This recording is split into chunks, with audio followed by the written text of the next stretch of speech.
מסיבת רווקות, מה קרה? כולה עכשיו השעה, מה השעה עכשיו? וואלה, 9:30 בלילה, אתם הולכים לחגוג מלא. אני מחר עובד כמו לא יודע מה, ואתם הולכים לחגוג לכם שם מסיבת רווקות עם השלוקלוקים שלכם שם בחוץ. ציץ בציץ.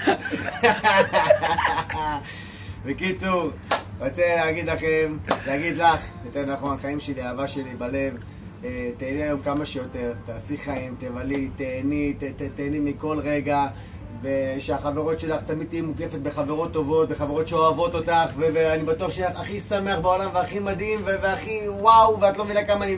עכשיו שאני יושב פה ואני מדבר, אני אפילו לא יודע מה אני מוציא מהפה שלי מרוב שאני מתרגש בשבילך. באמת שיהיה לך הכי כיף בעולם, שיהיה לך המון המון המון המון המון מזל טוב, אפילו שתחתן תדעי, שלא רוצים, תדעי. ילד קטן הולך הביתה, תראו אותו הפררת שמה, מסר ברגע שעתיים מעץ, היא לא רק כלום. קיצור, חיים שלי, אהבה שלי, אני אוהב אותך מאוד, תהני מלא, תודה רבה לכל מי שעזר לה בארגונים, באמת, אלופות, תודה רבה לכן. מאמי שלי, אני אוהב אותך, מחכה כבר ל1/12 שנעמוד מתחת לחופה, להגיד את מקודשת, ולקרוא את הרחבה וליהנות ולקרוא ביחד את העולם ואת החיים, שהקדוש ברוך הוא יעניק לנו את כל הטוב שבעולם. אמן. אני אוהב אותך. אמן.